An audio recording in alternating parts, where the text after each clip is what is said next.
جہاں میں پیدا نہ ہو دوسرا بات یہ شعر رب نے بنایا تبصرہ کے لیے جگہ جگہ یہ مصیبت ہے آدمی کے میں آواز بلند کی شبیہ ہے درکار کو یہ دونوں کے اوپر دنبر ہوں خدای نے لگائے اور مسائل میں احساس بنا کر ہمارے دلوں کو سال بھر کے لیے موقع رکھتے ہیں آپ حضرات ان کی سلامتی کے لیے پاؤ آگے بلند تلوار پڑھیں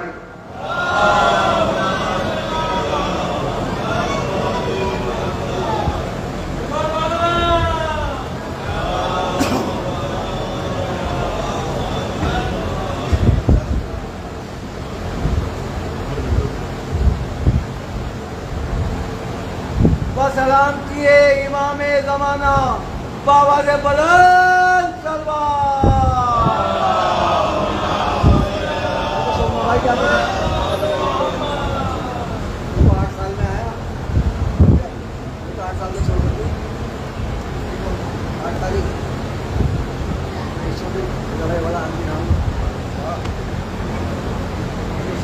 دکان بھی کھولی ہے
آپ حضرات کا قلیل سی تعداد میں جمع ہونا اس بات کا احساس دلا رہا ہے کہ مکمل طریقے سے عزاداروں کے اوپر پیدر پہ مجالس جلوس کرتے ہوئے سوال ہو چکی ہے۔ مجھے بہت زیادہ وقت حضرات کا نہیں لینا ہے، چند باتیں کرنے کے بعد اس عظیم شان عبادت کو تمام کر دیا جائے۔ اللہ کے نزدیک سب سے پسندیدہ دین دین اسلام ہے۔ یہ دین پسندیدہ کیوں ہے؟ یہ دین سب سے پیارا دین کیوں ہے؟ پروردگار عالم کی بات ہے۔ عزیزان گرامی قدر، یہ دین اس لیے پیارا ہے کہ اسے لانے کے لیے اللہ نے 1,23,999 انبیاء کرام اور 14 معصومین کے سلسلے کو رکھا۔ اتنا خوبصورت دین ہے۔ اللہ نے پہلے زمین کو مکمل طریقے سے ہموار کیا 1,23,999 انبیاء کرام کو بھیج کر، تاکہ محبوب ترین پیغمبر اس دین کو لوگوں تک پہنچا سکے، اس کی تبلیغ کر سکے۔ اس لیے کہ دین اتنا محکم ہے، اتنا مضبوط دین ہے، اگر آپ چاہیں کہ براہ راست ہی آپ کو مل جائے تو براہ راست آپ کو ملنے والا نہیں تھا۔ اس لیے کہ براہ راست اس دین کو آپ سمجھ بھی نہیں سکتے کہ اللہ نے لوگوں کے ذہنوں کو 1,23,999 انبیاء کرام کے ذریعے سے ہموار کیا، تاکہ ذہن انسانی اس قدر آمادہ ہو جائے کہ جو محبوب ترین پیغمبر پہنچانا چاہتے ہیں وہ پیغام پہنچ جائے۔ اور یہ پسندیدہ دین اس لیے ہے کہ اس دین کو بچانے کے لیے روز الست اگر کسی ذات گرامی نے وعدہ کیا تھا تو وعدہ صرف اور صرف امام حسین نے کیا تھا۔ کسی نبی نے اس دین کو بچانے کے لیے وعدہ نہیں کیا۔ خوبصورت اور پسندیدہ دین کیوں نہ ہو، اس کا درس ہمیں کربلا سے ملا۔ کربلا میں حر آیا ہے، امام کے قدموں میں جھکا، امام نے اسے اپنی بغل میں لیا۔ تاریخ یہ لفظ نہیں لکھتی کہ حر نے کہا ہو کہ مجھے مولا معاف کر دیجئے، پہلے حر گرا ہے، امام نے معاف کر دیا۔ اس لیے اس لیے کہ اگر ہم اپنے کے بجانے اگر کسی سے ناراض ہو جائے تو ساتھ ساتھ برباد نہیں کرتے ہیں، لیکن کربلا نے ہمیں درس دیا ہے، ہمیں دین سکھایا ہے۔ بھائی کا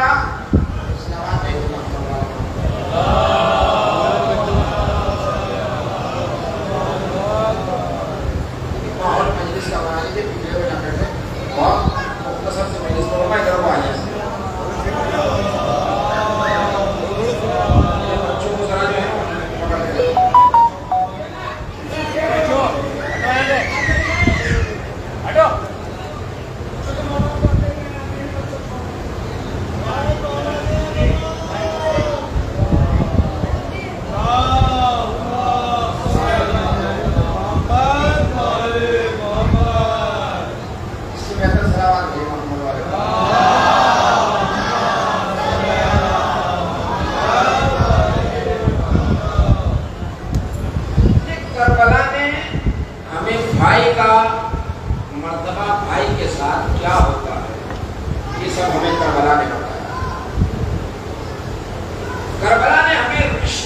اہمیت کا سلیقہ سکھایا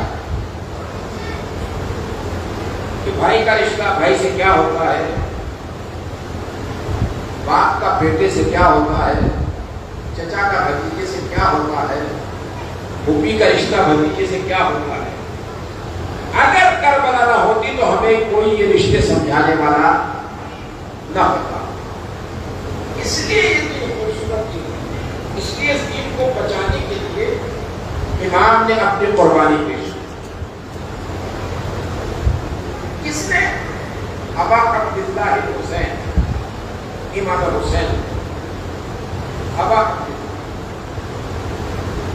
اب دیکھیں سنگرانی ایک حدیث آپ نے سنی ہوگی. مولا کائنات کا ارشاد ہے کہ انا عبد من عبید محمد. لوگوں نے اس عبد کا ترجمہ کیا کیا کہ میں محمد کے غلاموں میں سے ایک غلام ہوں. جبکہ عبد کا ترجمہ غلام نہیں ہے. میرے پاس دلیل ہے قرآن کی آیت ہے، انشاءاللہ میں آپ کو سمجھاؤں. انا عبد من عبید محمد. لوگوں نے ڈنڈی ماری ترجمہ کیا کہ یہاں کہا ہے کہ میں محمد کے غلاموں میں سے ایک غلام ہوں، جبکہ عبد کا ترجمہ غلام نہیں ہے. پڑھیے قرآن مجید. بسم اللہ الرحمن الرحیم. سبحان الذی اسری بعبدہ لیلا من المسجد الحرام الی المسجد الاقصی. پاک و پاکیزہ ہے وہ ذات جو لے گئی اپنے بندے کو. بھئی اگر لفظ عبد کا ترجمہ غلام ہوتا تو یہاں بھی ترجمہ غلام ہوتا. یہاں یہ کہنا کہ لے گئی اپنے بندے کو، جس طریقے سے محمد بندہ ہے اسی طریقے سے علی محمد کے بندے ہیں. میں جملہ کہہ دوں، اس لیے کہ غلاموں کو اپنی بیٹیاں نہیں دی جاتی. پیشاوات بھیجے نا محمد والے غلاموں کو اپنی بیٹیاں نہیں دی جاتی. انا عبد من عبید محمد کہ میں محمد کے بندوں میں سے ایک بندہ. 4 سال کے امام حسین مسجد نبی میں چھلک رہی ہے. امام حسین آئے. آتا ہوا دیکھ کر امام حسین کو حضور سرور کائنات نے کہا یہ میرا بیٹا ابو عبد آ رہا ہے. ابو عبد یعنی کائنات کے تمام بندوں کے مالک کا نام حسین ہے. ابو عبد آپ نے سنا ہوگا، باب الحوائج کا لقب ہے ابو الفضل. لوگوں نے کیا کہا کہ صاحب جناب فضل مولا جناب عباس کے بیٹے تھے، ان کے نام پہ کنیت پڑ گئی. کنیت ہوتی ہے بڑے بیٹے کے نام پر. فضل چھوٹے ہیں، بڑے نہیں ہیں. ابو الفضل کیوں کہا گیا جناب عباس کو؟ ابو الفضل کہتے ہیں کائنات کی تمام فضیلتوں کے مالک کو. اور نہیں کیا، ابو الفضل کائنات کی تمام فضیلتوں کے مالک کا نام عباس ہے. ابو عبد کہ صاحب آپ نے ابو عبد کیوں کہہ دیا کہ تمام بندوں کے مالک کا نام حسین ہے؟ کیسے کہہ دیا آپ نے؟ ٹھیک ہے میرے پاس ابو عبد اس لیے ہے کہ ابو سیدے میں ہے. ابو عبد کشمر ہے. اس سے بڑی دلیل میدان مباہلہ میں گئے 5 تھے، 4 پیدل گئے ہیں. ابو عبد سوار ہو کر کے گیا ہے. امام حسین ابو عبد ہے. تمام کے تمام بندوں کے مالک کا نام حسین ہے. ابو عبد. سبحان الذی اسری بعبدہ لیلا من المسجد الحرام الی المسجد الاقصی. عبد بندہ ہے، یعنی غلام نہیں ہے. عبد کے معنی بندے کے ہیں. اچھا آپ یہ دیکھیے کہ حضور سرور کائنات کو جو معراج ہوئی ہے، 300 معراجیں ہوئی ہیں. 300 معراجیں حضور سرور کائنات. اگر ایک معراج پڑھے تو 300 شب انسان کو لگتی ہے پڑھنے کے لیے. لیکن مجھے کچھ اور چیز آپ کو دینا ہے. مجھے معراج سنانا مقصد نہیں ہے. مجھے حسین مولا کی حکومت اور عظمت اور وقت آپ انسانوں کی کیا ہے مولا کی نظر میں، یہ بیان کر دیں. لے گئے اپنے بندے کو. کہا مسجد حرام سے مسجد اقصی تک. عزیزان گرامی قدر، ہر ایک نبی جب وادی سرزمین سے گزرا ہے تو اسے مشکلات کا سامنا کرنا پڑا. کسی نبی کو ٹھوکر لگی، کسی کو زخم لگا، کسی کو کوئی اور پریشانی آئی، لیکن آئی ضرور. کربلا یہ سن 61 ہجری سے پہلے تک کرب و بلا تھی، مصیبتوں کی جاگیر تھی، لیکن 61 ہجری کے بعد یہ جائے شفا بن گئی. وہاں پہ پہنچیے تو صحیح، وہاں پہ جانے کے بعد آپ کو صحت ملے گی، شفا یابی ملے گی. لیکن تاریخ کہتی ہے کہ جب حضور سرور کائنات اس سرزمین سے گزرے، براق کے اوپر بیٹھ کر، براق سواری، براق بنا برق سے، برق یعنی بجلی، بجلی یعنی شرط. کیا اسپیڈ ہوگی براق کی؟ جب آپ گزرے ہیں وادی کربلا پر، جب آپ کی نگاہ پڑی، دیکھیے میری طرف متوجہ ہے، میں بہت اہم بات سنانے جا رہا ہوں اور بہت آہستگی کے ساتھ اور دل کی گہرائیوں سے پونے جگر آپ کو دے رہا ہوں. یہ بات اس منبر کا دعویٰ ہے کہ آپ نے نہیں سنی ہوگی، بالکل نہیں ہے. اگر نہیں ہے تو پھر آپ اپنا ثبوت کیجیے گا تاکہ میری آواز سے آواز ملا دیں.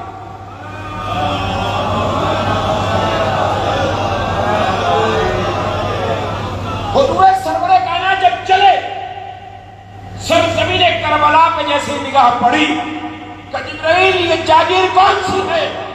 کہ اللہ کے رسول اسے کرب و بلا کہتے ہیں، کہ ذرا براق کو اتارو.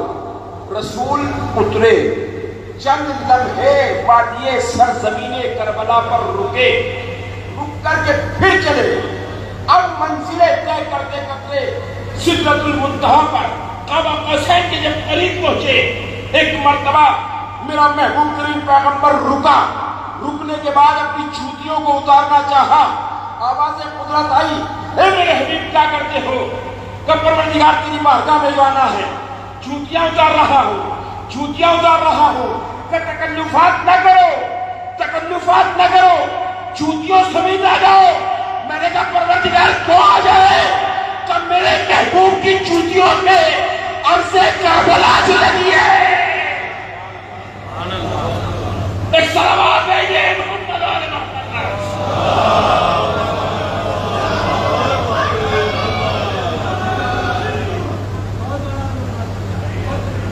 عرض کربلا جو لگی ہے میرے محبوب کی جوتیوں کے تلوے پر. اب آپ کو جوتیاں اتارنے کی ضرورت نہیں ہے میری بارگاہ میں آنے کے لیے میرے محبوب پیغمبر. سنی میں رہتی تو یہ نقطہ سنا آپ نے؟ نہیں سنا تو پھر سلامات ایسے بھیجیں جیسے میرا مولا چاہتا ہے.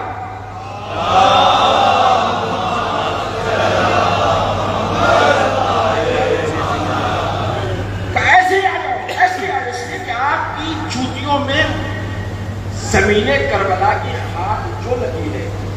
اچھا گئے، جانے کے بعد جب پہنچے ہیں منزل کعبہ قوسین پر، کیا دیکھا؟ علماء تشریح ہو یا علماء تصور، 95% افراد سب کے سب اس بات پر متفق ہیں کہ حضور سرور کائنات کو جو معراج ہوئی ہے وہ کہاں سے ہوئی؟ جناب ام ہانی کے گھر سے. جناب ام ہانی ہے کون؟ وہ میرے اور آپ کے مولا علی بن ابی طالب کے ہمشیر. جناب ام ہانی مولا کائنات کے ہمشیر. سب اس بات پر متفق ہیں کہ حضور کو معراج جناب ام ہانی کے گھر سے ہوئی. غور نہیں کیا آپ نے؟ اللہ کیا کہہ رہا ہے؟ مسجد حرام سے مسجد اقصی تک میں جملہ دے رہا ہوں خدا حسین کا واسطہ. معراج ہوئی کہاں سے؟ ام ہانی کے گھر سے. ملا جناب ابو طالب کے ایمان پہ سوال کر رہا ہے. اللہ ام ہانی کے گھر کو مسجد کہہ رہا ہے. ایک صلوات بھیجے محمد آل محمد پر.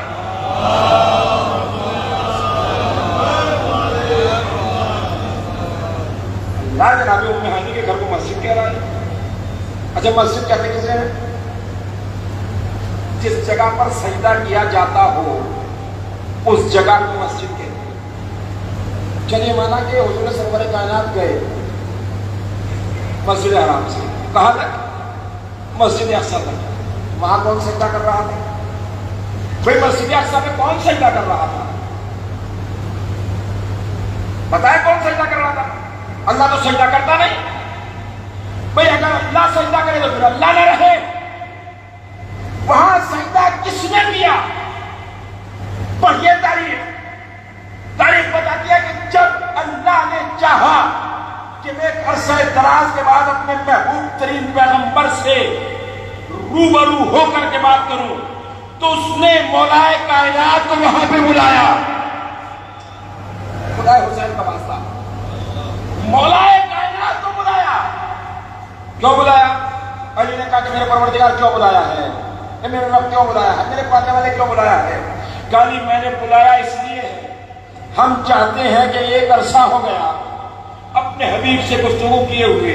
ویسے تو ہم وحی کے ذریعے سے گفتگو کرتے رہتے ہیں اپنے پیغمبر سے, اپنے رسول سے, اپنے نبی سے, لیکن روبرو گفتگو کیے ہوئے ایک عرصہ ہو گیا اور میں چاہتا ہوں کہ تمہارے لب و لہجے میں اپنے محبوب ترین پیغمبر سے گفتگو کروں. وجہ سے یہ کہا کہ آپ علی آپ کے لہجے میں تاریخ کے فوراً علی نے سر سجدہ الہی میں رکھا اور نہیں کیا آپ نے. اللہ کا شکر ہے کہ میں نے یہ سائز سمجھا کہ میرے لب و لہجے میں آپ اپنے رسول سے گفتگو کر رہا ہے. سجدے میں سر رکھا کیوں؟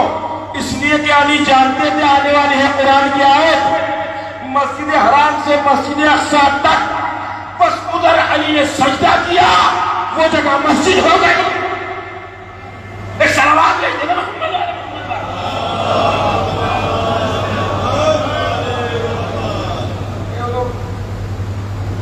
گفتگو کرنا شروع کی, گفتگو کرنا شروع کی. جب کوئی آپ کے یہاں مہمان آتا ہے تو اس مہمان سے آپ یہ پوچھتے ہیں کہ آپ کو کوئی راستے میں تکلیف تو نہیں ہوئی؟ مہمان کہتا نہیں. اللہ نے بھی اسی انداز سے پوچھا سرور کائنات سے کہ میرے حبیب اتنا بتاؤ, یہ براق کی سواری, یہ خلمان کا چھرپٹ, یہ پروٹوکول, یہ ہماری سواری پسند آئی؟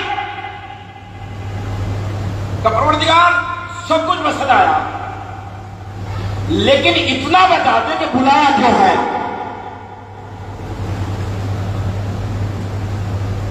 سلام و کلام ہوا, لہجہ مانوس لگتا ہے, سمیع البصیر اللہ سنتا بھی ہے اور دیکھتا بھی ہے. وہاں اللہ نہیں بیٹھا تھا پردے کے پیچھے. کبھی سمجھے کہ صاحب اللہ بیٹھا تھا پردے کے پیچھے, کہ کیوں بلایا ہے؟ اب ہے میرے عزیز و عرفانی بات, میرے مولا غازی ابو الفضل عباس 8 محرم کی مجلس, اس بڑھانا کے امام بہادر مجھے اتنی طاقت دے کہ میں ان آپ کے چاہنے والے عزاداروں کے دلوں کے اندر یہ جملہ راسخ کر جاؤں اور جیسے حق ہے جملہ سننے کا ویسے ہی سن جائے. شاید اس سے بڑا جملہ آج کی مجلس میں نہ دے سکوں آپ کو. کہ پروردگار یہ بندہ بلایا کیوں ہے؟ کہ میرے حبیب دستور یہ ہے, ہمارے یہاں ہمارے گھر میں ایک بندہ آیا, میں چاہتا ہوں کہ تمہاری بیٹی سے اس کا عقد کروں. کہ پروردگار اس کے عقد کے لیے تم نے مجھے یہاں بلایا, یہ کام تو تم جبرائیل سے کرا لیتا. اب یہ جملہ سنیے گا کہ یہ کام تو تم جبرائیل کے ذریعے سے بھیجے گا.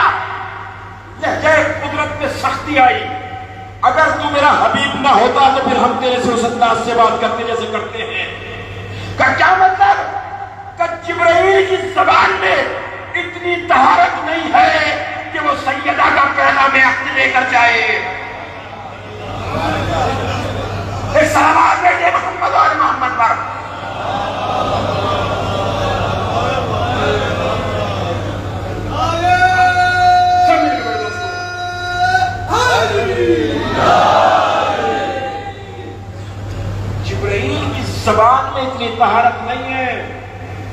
کہ وہ عقد پیغام سید النساء العالمین لے کر کے جائے گا.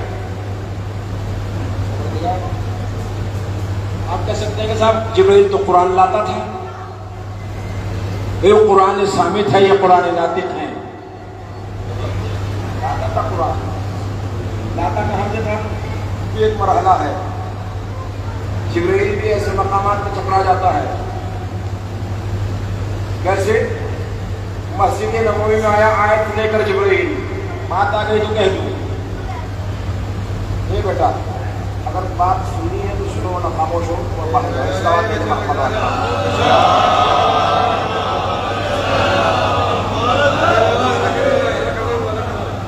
منٹ میرے عزیز ہو گئے. میں بہت جلدی سے بات کو سمیٹنے والا ہوں، اس لیے کہ ماحول مجلس کا بالکل ہی بن رہا ہے. تھکن آپ کے چہروں سے آیا ہے اور بچے خاموش نہیں ہو رہے ہیں.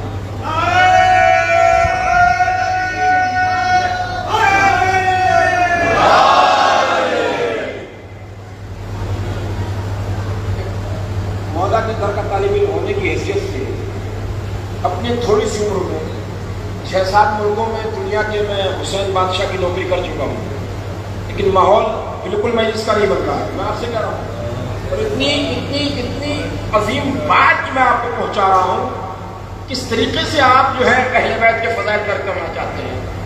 اس لیے کہ وہابیت جو شیعوں کے اندر دبے پاؤں گھسی ہے، اس وہابیت نے بڑا ناز کیا ہے کہ اہل بیت کے فضائل جو ہے لوگ برداشت نہیں کر پا رہے ہیں. اس لیے کہ اہل بیت کو اپنے برابر توڑنے کی کوشش کر رہے ہیں. انسان کے علی یہاں آتا ہے، یہاں نہیں آتا. جبرائیل نے دیکھا کہ رسول مسجد میں آیت لے کر آیا، کیا دیکھا کہ رسول امامہ بنا رہے ہیں. سدرۃ المنتہا پر پہنچا جہاں سے آیتیں لے کر کے آتا تھا. کیا دیکھا؟ وہاں علی امامہ بنا رہے ہیں. واپس آیا، جسے وہاں دیکھا تھا اسے یہاں دیکھا، جسے یہاں دیکھا تھا اسے وہاں دیکھا.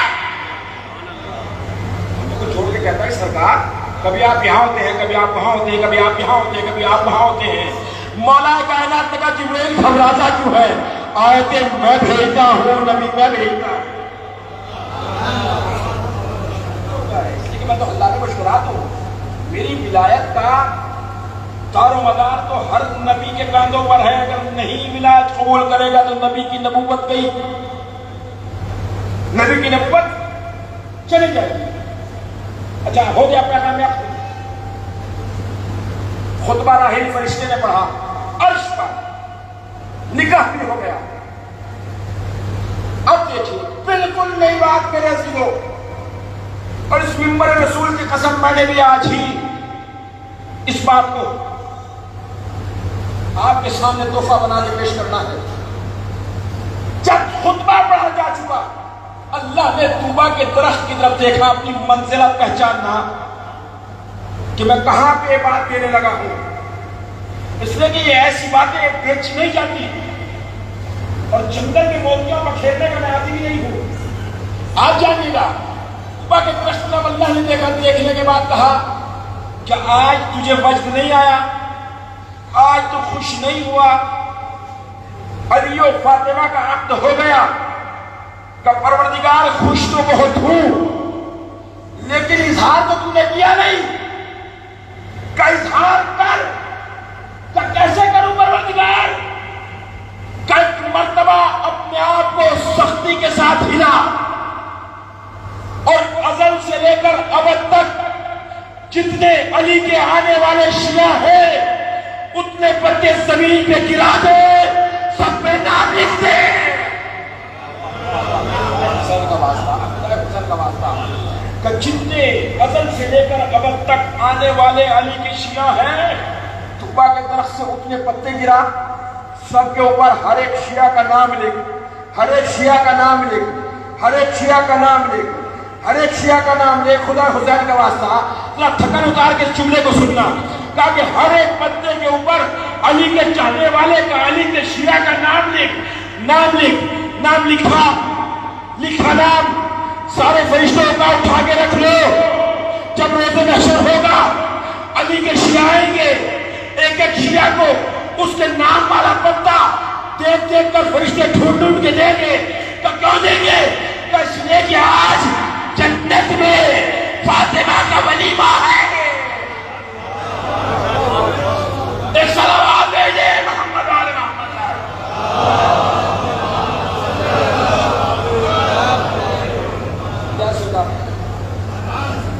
بھائی دعوت نامہ دیا جا رہا ہے, اپنی منزلت تو پہچانو میرے عزیزو.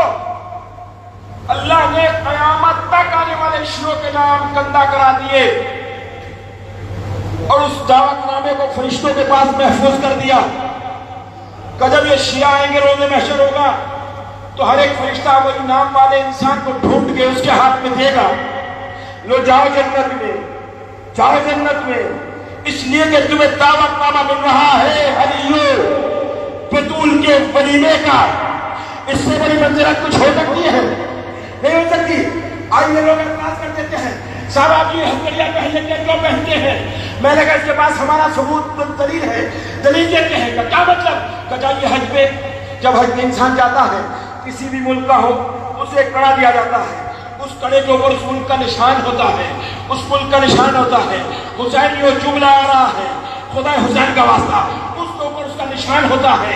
اگر وہ بندہ گم ہو جائے تو وہ پہچانا جاتا ہے فلاں ملک کا ہے, فلاں ملک کا ہے, فلاں ملک کا ہے.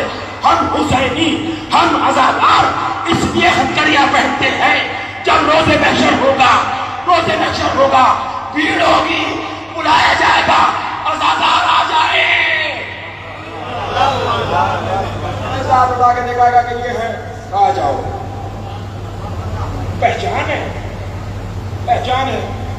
آ گئے سدرۃ المنتہا سے حضور آئے, وہ پیغام دے دیا. اچھا کیا نبیوں سے اللہ نے ولایت علی کا اقرار کرایا کہ نہیں کرایا؟ لمحے بھر کے لیے اقرار کرنے میں دیری لگائی تھی جناب یونس نبی نے, ایک لمحے کے لیے سوچا خالی. اللہ نے کتنی بڑی سزا دی, مچھلی کے پیٹ میں کئی ہزار سال رہے. جب اللہ ولایت کے بارے میں نبیوں کو برداشت نہیں کر رہا تو پھر ملا کو کیسے برداشت کرے گا؟ نہیں کرے گا. جناب عیسیٰ کون ہے؟ نبی. کام کیا ہے جناب عیسیٰ کا؟ مادرزاد اندھوں کو آنکھیں دینا. یعنی جنہیں سائنس نہیں دے سکتا انہیں یہ اندھے کو آنکھیں دیتے تھے. کون؟ جناب عیسیٰ. مگر آنکھ جب دیتے تھے تو کہتے کیا تھے؟ اس کے چہرے پہ ہاتھ پھیرا, پہ اسم اللہ, اللہ کے اذن سے. پڑھیے تفسیر فرات, تفسیر صافی. کیا لکھتے ہیں کہ بسم اللہ سے مراد کون ہے؟ مولا کائنات کہتے ہیں انا اذن اللہ, اللہ کا اذن میں ہوں. عیسیٰ یا علی کہتے تھے آنکھیں دے دیتے تھے. جناب ابراہیم سب سے بڑا نبی کائنات, حضور سرور کائنات کے بعد 6 منصب, سلسلہ کلام کی آخری بات, اور انشاءاللہ یہیں سے عبادت تمام. بے پناہ دل کھول کے پرسہ دے لیجیے گا. جناب ابراہیم کیا کہتے ہیں؟ اے پروردگار, کس طریقے سے مردوں کو زندہ کرتا ہے؟ افلا تؤمن, کیا تم کو یقین نہیں ہے؟ کہاں یقین تو ہے. لیطمئن قلبی, تاکہ اطمینان قلب حاصل ہو جائے. میں نے کہا اتنا بڑا نبی اطمینان قلب کرنا چاہ رہا ہے, اگر کسی ذات کو اللہ کا اے نفس مطمئنہ پلٹا,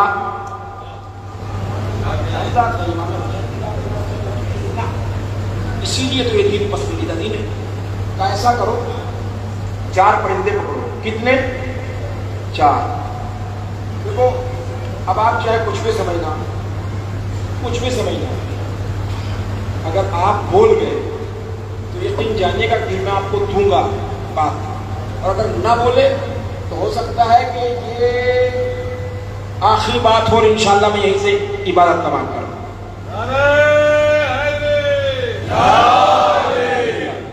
4 پرندے پکڑو. اب نام میں بتا رہا ہوں, شریعت کا مسئلہ آپ کے حوالے کرنے جا رہا ہوں. 4 پرندے جناب ابراہیم نے پکڑے. کوا, مور, کبوتر. خدا حسین کا واسطہ بھائی پہلے 3 حرام. خدا حسین کا واسطہ بھائی پہلے 3 حرام, 1 حلال.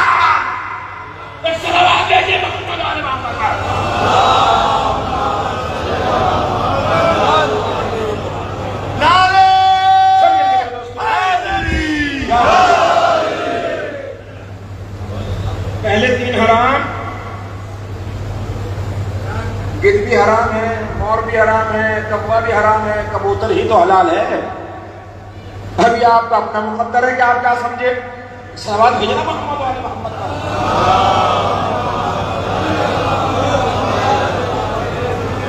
امامت کی طاقت کو دیکھیے گا، جتنی عزیز و قرآن مجید کی آیات ہیں اللہ نے جنت کی اتنی ہی سیڑھیاں رکھی ہیں، اور علی کا چاہنے والا ایک ایک آیت پڑھتا جائے گا اور جنت میں داخل ہوتا جائے گا۔ آپ کہیں گے صاحب ہم تو قرآن دنیا میں نہیں پڑھے تو وہاں کیسے پڑھیں گے؟ یہی تو طاقت ہے ولایت علی ابن ابی طالب کی۔ گونگا بھی بولے گا، گونگا بھی بولے گا، علی کی ولایت کی طاقت کی بنا پر 4 پرندے پکوائے، میں نے کہا پروردگار 2 پکڑوا لیتا، کہیں گے ذبح کرو، ذبح کر دیا، کب ان کو قیمہ بنا دو، قیمہ بنا دیا، تو پہاڑ پہ رکھ دو، میں نے کہا پروردگار اگر حیات ثابت کرنا ہے تو میدان میں رکھوا لے، درخت پہ رکھوا دے، یہ پہاڑ ہی پر کیوں رکھوایا؟ کدے کو ابراہیم منقار ہر ایک کے اپنے ہاتھ میں پکڑا، جس کو تم آواز دو گے اسی کی بوٹیاں کٹی ہوئی تمہاری آواز سن کر کے آئے گی۔ کتنی دیر مخلوق رہا حرام حلال میں، حلال حرام میں، پھر پس گیا، گھیریاں لگ گئی، آواز دی، امامت و رسالت کی طاقت دیکھیے۔ اگر کبوتر کو بلایا تو بوٹیاں اسی کی آئی، کبے کو بلایا تو اسی کا گوشت آیا، چت کو بلایا تو اسی کا آیا، مور کو بلایا تو اسی کا آیا۔ اب بھی غور نہیں کیا آپ نے بھائی پہاڑ پہ رکھ کے کیوں حیات ثابت کی؟ اللہ جانتا تھا، رسالت کی طاقت دکھانا چاہتا تھا کہ اگر کوئی رسول آواز دے تو کٹی ہوئی بوٹیاں پہاڑ چھوڑ کے آ جائے۔ یہ کیسا بوٹی خور مسلمان ہے؟ رسول بلا رہا ہے، پہاڑ پہ جا رہا ہے۔ ایک صلوات بھیجتے محمد والے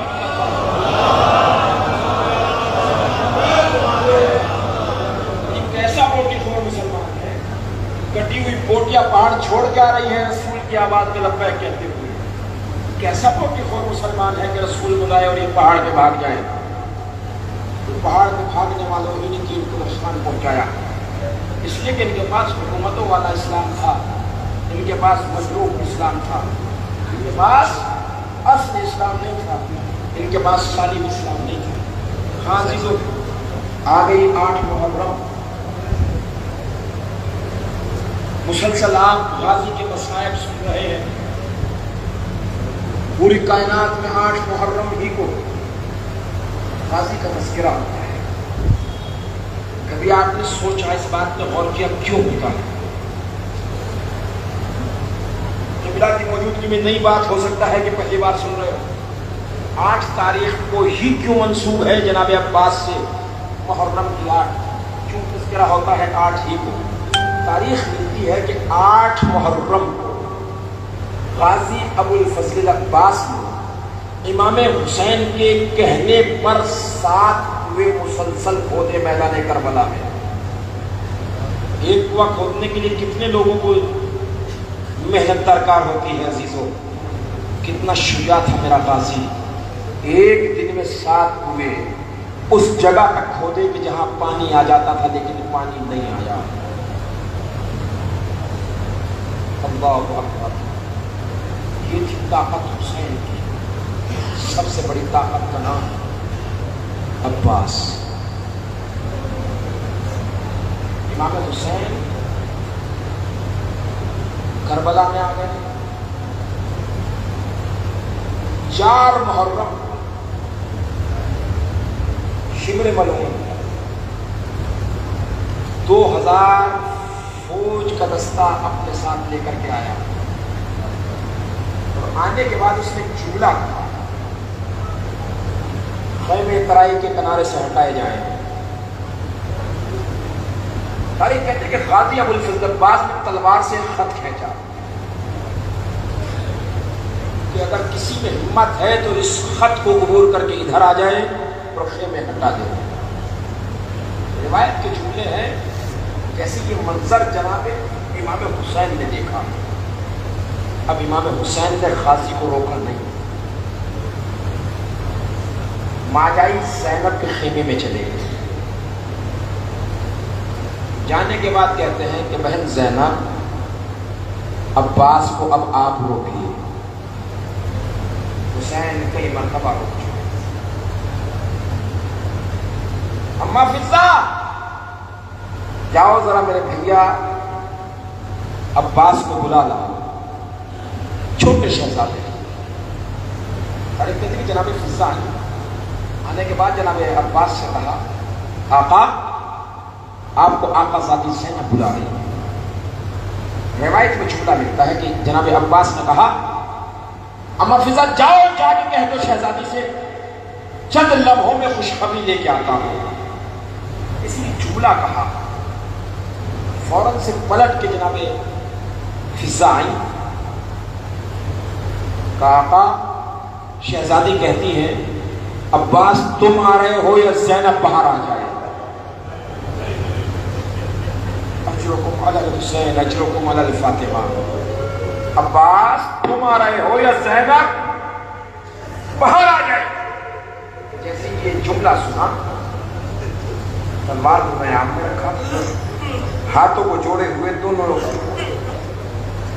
نگاہوں کو جھکائے ہوئے شہزادی کے خیمے میں جا دیکھا مولا امام حسین بہن زینب کے برابر میں بیٹھے ہیں.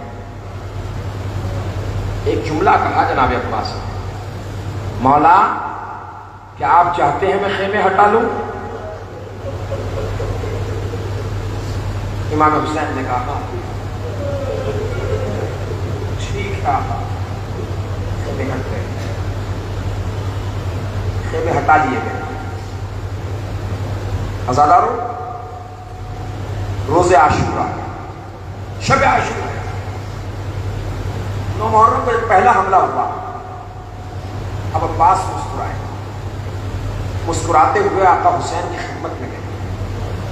کہا مولا آپ نے کہا تھا ہمیں پہل نہیں کرنا ہے. مولا پہل تو ادھر سے ہو گئی نا.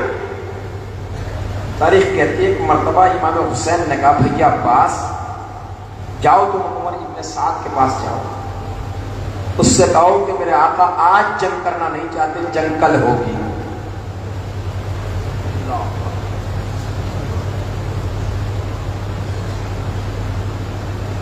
ایک شجاع انسان ہو عزیزو, ان لمحات میں اس کو کیا گزرتی تھی. تاریخ کہتی ہے کہ عمر ابن سعد کے خیمے تک جناب عباس گئے, آواز دی. عمر ابن سعد نے کہا کہ ہم مشورہ کر کے بتاتے ہیں. مشورہ ہوا اگر ٹھیک ہے کہ جنگ کل ہو. آ گئے رات بھر عبادت کی. صبح عاشور ہو گئی, اقربا انصار جانے لگے. اب دیکھیے گا تاریخ کہتی ہے کہ ایک لمحہ وہ آیا, امام حسین جناب عباس کو خیمے کے پیچھے لے گئے, ایک ریت کے ٹیلے پہ لے جا کر کے جناب عباس اور امام حسین بغلگیر ہو گئے. ایک مرتبہ بغلگیر ہو کے جناب امام حسین نے کہا اے میرے بھیا عباس میں علی کی بیٹیوں کو کہاں لے جاؤں. اللہ اللہ حسین, کیا مصیبت آ گئی ہے مولا امام حسین کی. چیخیں مار مار کر رو رہے ہیں. کہتے ہیں کہ جناب عباس نے کہا کہ آقا آپ مجھے اذن جہاد دے دیجئے. امام حسین نے کہا بھیا آپ تو میرے لشکر کے علمبردار ہو. روایت کے جملے کی مرتبہ جناب عباس نے دائیں دیکھا بائیں دیکھا, دیکھنے کے بعد کہا کہ آقا وہ لشکر ہی کہاں ہے کہ جس کا میں علمبردار ہوں. اجرکم علی الحسین اجرکم علی الفاطمہ. آزادارو بہت آہستہ آہستہ غازی کے شہادت کے جملے مجھے پڑھ دینا ہے اور انشاءاللہ آپ پرسہ دے لیجیے گا, دل کھول کے پرسہ دے لیجیے گا. کہا کہ مولا وہ لشکر ہی کہاں ہے.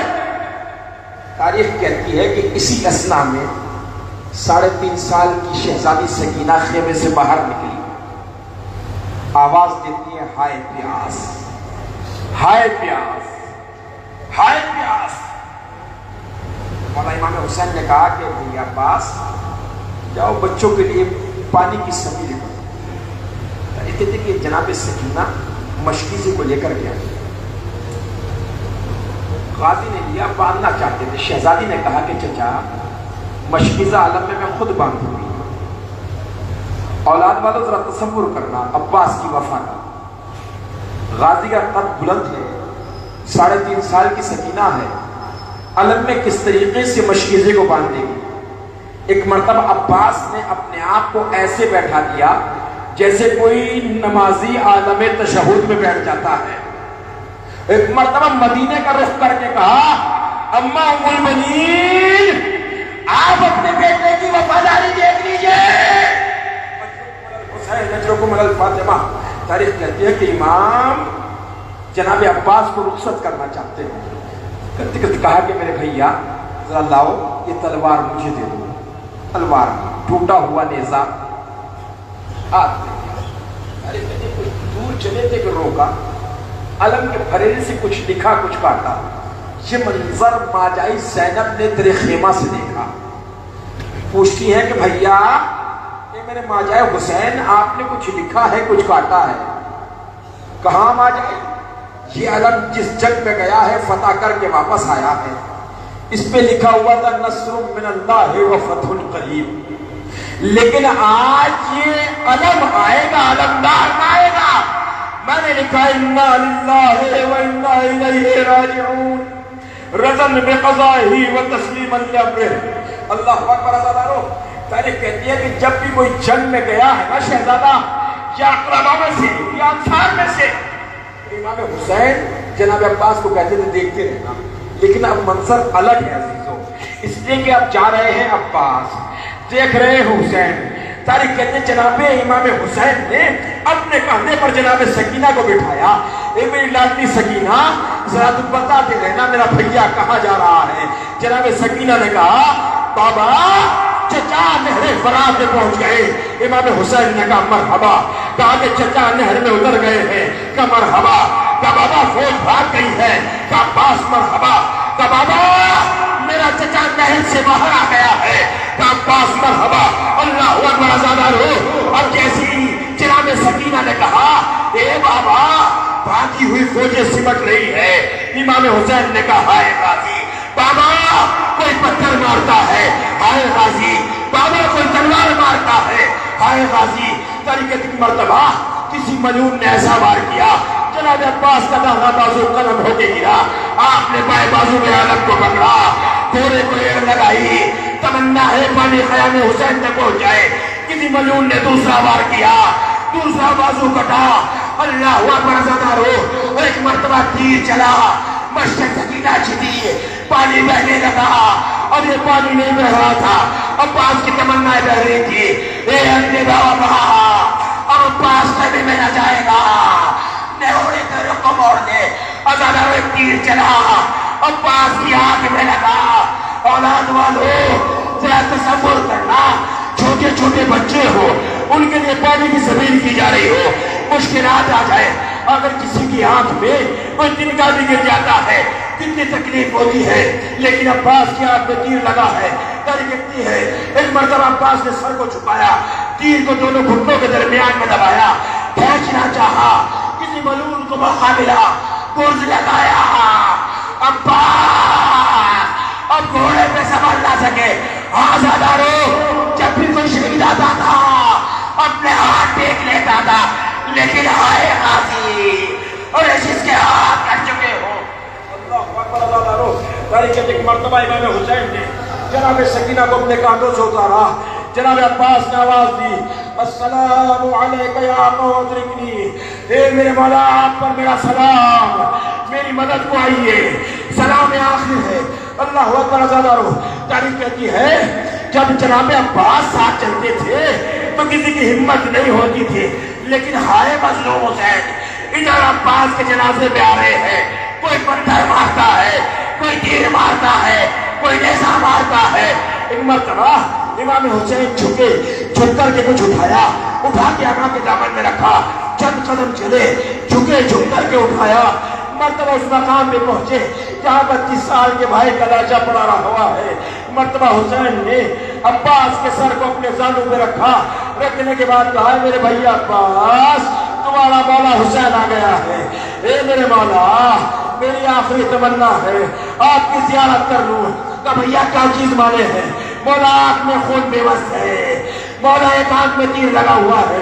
تاریخ کہتی ہے امام حسین نے تیر کو نکالا, خون کو صاف کیا. اے میرے بھیا تو زیارت کر لو. جناب عباس نے زیارت کی. اے میرے بھیا عباس, میری بھی ایک تمنا ہے, آج تک تم نے مجھے بھیا نہیں کہا, آقا کہا ہے, آخری وقت میں مجھے بھیا کہہ دو. اللہ اکبر آزادہ ہو. جناب عباس نے ایک مرتبہ سانوں سے سر اٹھایا, مولا میں آپ کو بھائی نہیں کہہ سکتا. کہ کیوں تو نہیں کہہ سکتے ہو؟ اس لیے کہ اماں نے منع کیا ہے. اور کسی بیوی کی آواز عباس کے سرانے سے نکلی, اے عباس, ارے تیری ماں ام المؤمنین نہیں ہے, میں فاطمہ. اجرکم الفاطمہ. اے عباس, میرے لال حسین کو اپنا بھائی کہہ دو. اللہ اکبر. آزادہ روح.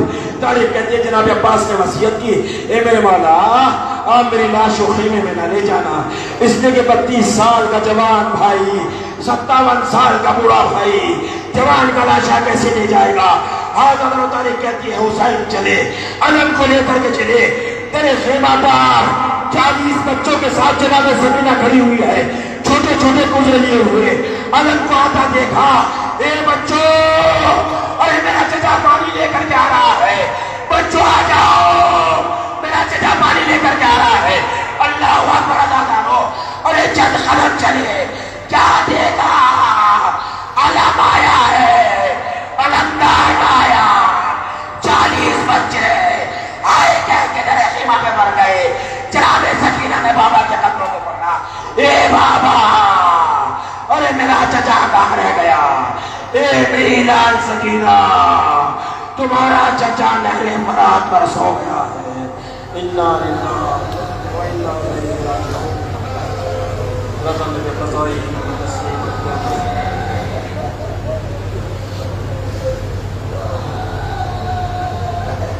ماتم حسین.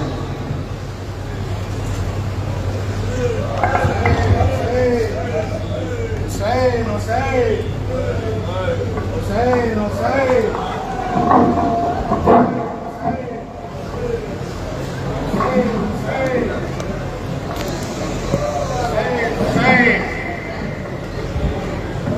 شہیدوں کا ماتم کیجئے, شہیدوں کا حلقہ بنائیں تمام حضرات. شہیدوں کا ماتم کیجئے, شہیدوں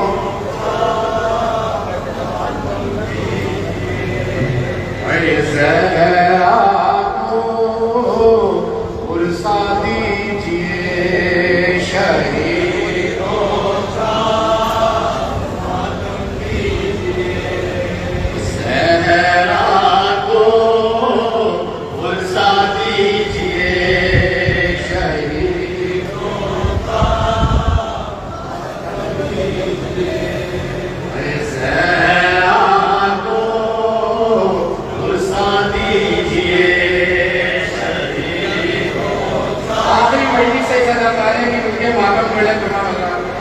شہیدوں کا ماتم کیجئے, شہیدوں کا ماتم کیجئے,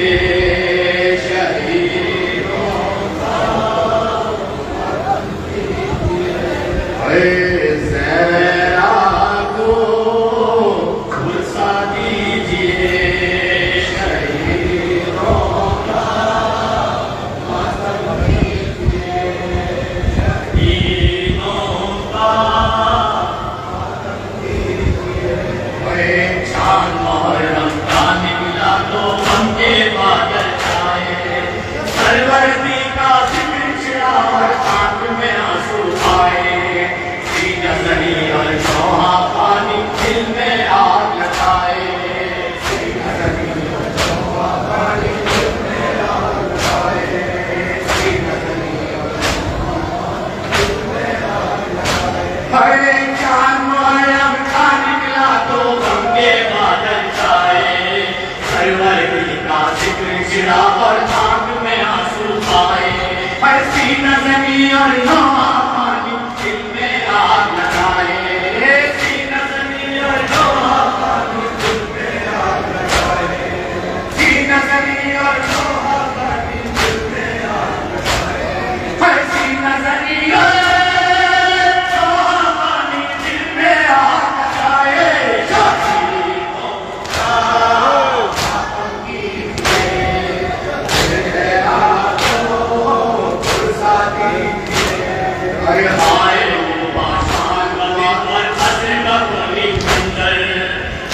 زمین پر تڑپ رہا تھا پرچھی کھان کر پتھر والی پر خاموش کھڑے تھے جن کو نام سرور والی پر خاموش کھڑے تھے جن کو نام سرور والی پر خاموش کھڑے تھے جن کو نام سرور اور ہائے وہ عاشور کا دن اور عصر کا خونی منظر چندی زمین پر تڑپ رہا تھا پرچھی کھان کر پتھر والی پر خاموش کھڑے تھے جن کو نام سرور والی پر خاموش کھڑے تھے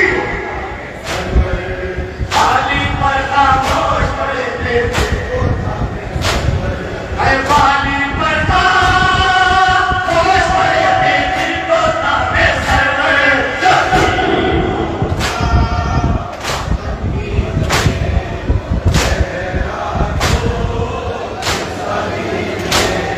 ارے ہائے مامال ہوا تھا پتھر میں ایک جھولا لاش کے ٹکڑے ٹکڑے ہوئے تھے بکھرا پڑا تھا سیلا چہنے ڈھونڈے کتنے جگن سے اس کے جسم کی آزاد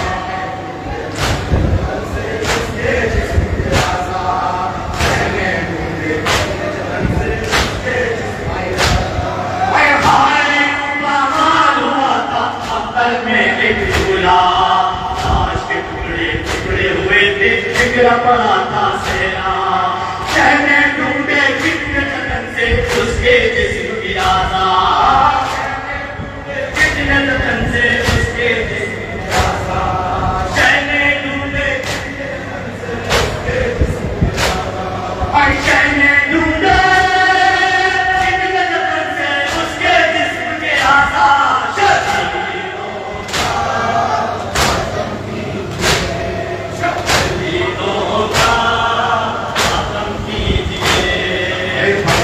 بلک بلک کر روئے آگ لگائے پیاس کوئی نہیں جو پانی لائے چھوٹ چکی ہے آس اہل حرم کو راستی پر مار گئے عباس وہ راستی پر مار گئے عباس اہل حرم کو راستی پر مار گئے عباس ہر بچے بلک بلک کر روئے آگ لگائے چھوٹ چکی ہے آس اہل حرم کو ڈھارستی پر مار گئے عباس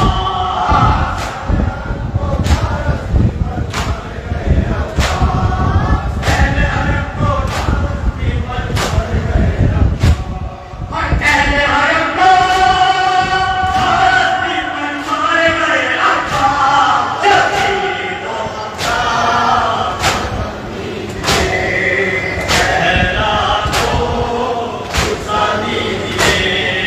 پیاسے کی گردن پہ لگایا ظالم نے جنگی آپ کے ہاتھوں پر مقتل میں الٹ گیا بیشی سوچ رہے تھے کیسے جائیں خیمے میں شبیر سوچ رہے تھے کیسے جائیں خیمے میں شبیر سوچ رہے تھے کیسے جائیں خیمے میں شبیر ہر پیاسے کی گردن پہ لگایا ظالم نے جنگی آپ کے ہاتھوں پر مقتل میں الٹ گیا بیشی سوچ رہے تھے کیسے جائیں خیمے میں شبیر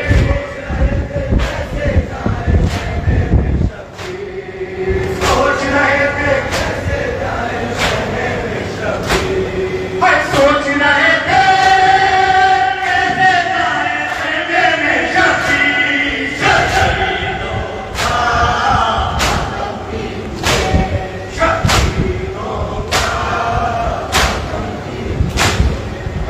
کو بناتی جلدی زمین پر تیروں کا تھا بستر چلا رہا تھا شبر ستم کر سوکھے گلے پر چندر بھائی کا سر کھاتا گیا تو دیکھ رہی تھی خواہر بھائی کا سر کھاتا گیا تو دیکھ رہی تھی خواہر بھائی کا سر کھاتا گیا تو دیکھ رہی تھی خواہر قلب بنا کی جلدی زمین پر تیروں کا تھا بستر چلا رہا تھا شبر ستم کر سوکھے گلے پر چندر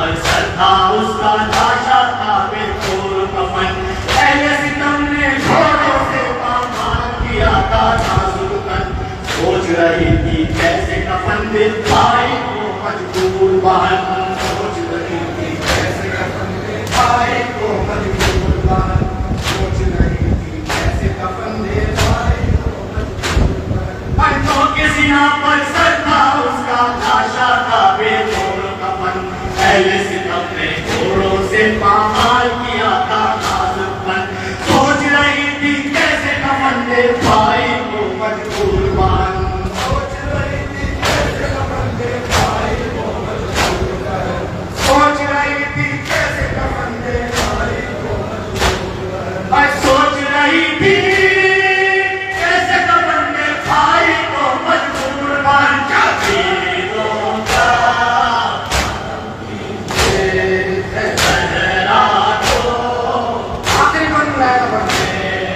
قلب و بنا میں ایسی قیامت شام غریبات آئی خاک اسیری مظلوموں کے سر پر اڑ کر آئی زینب آنسو کیوں نہ بہائے مارے گئے سب بھائی زینب آنسو کیوں نہ بہائے مارے گئے سب بھائی زینب آنسو کیوں نہ بہائے مارے گئے سب بھائی زینب آنسو